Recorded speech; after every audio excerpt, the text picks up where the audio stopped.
Today on a 5-minute book review, we take a trip to Gotham City's seedy underbelly. Is there any other kind of underbelly, really? It's seedy or not. Anyways, in Brian Azzarello's Joker. This graphic novel came out a few months after The Dark Knight and includes a very Heath Ledger-esque Joker.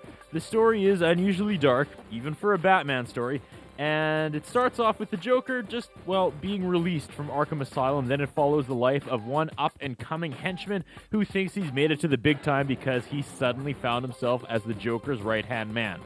Problem is, the Joker's crazy.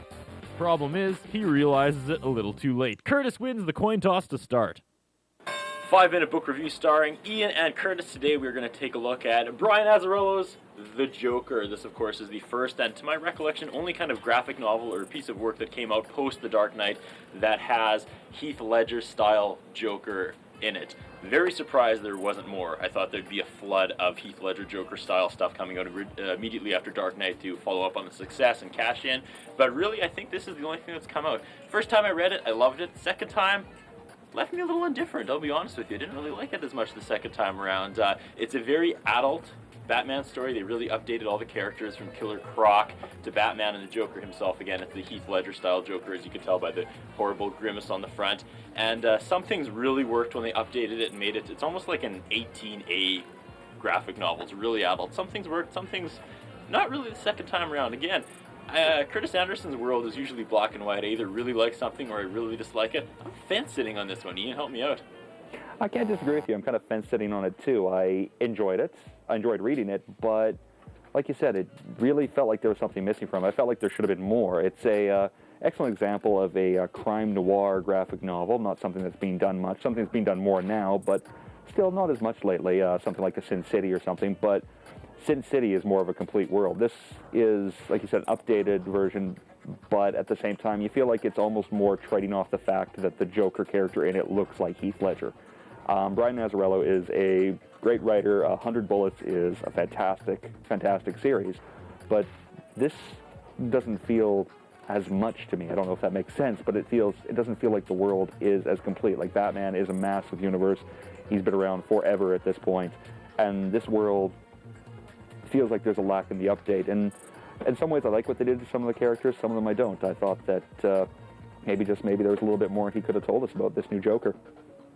I thought the ending was really strong. It ended with the obvious showdown between Batman and Joker, and there was no winner, there was no loser. It just basically said this is the eternal struggle that is going to go on forever and ever. My big issue with this is that, it tries to make it adult, and that's perfect, but there's just one kind of throwaway one-page thing that it doesn't show you what the Joker did, but it indicates he did something horrible that, I don't know, I don't really look for sexual assault in graphic novels unless it's like part of the major storyline.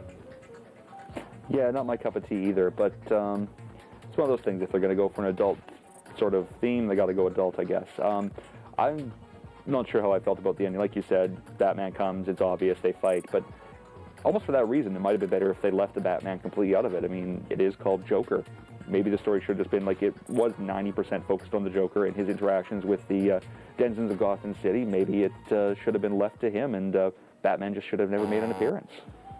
I gotta continue my train of thought there, so I don't sound like a hypocrite, because I'm a big fan of dark writing and disturbing stuff, but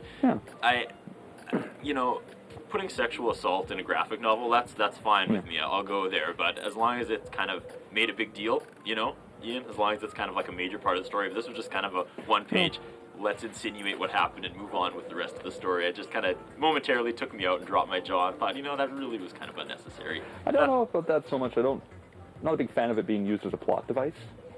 But it wasn't really a plot device. It was just kind of a...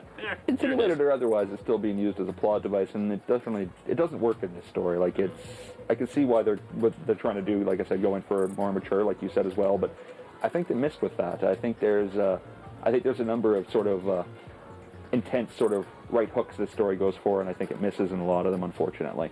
It's just too bad, because Brian Azzarello is a fantastic writer. Yeah, I honestly don't know. I guess thumbs up. Read it. Read it. Make your own decision. Yeah.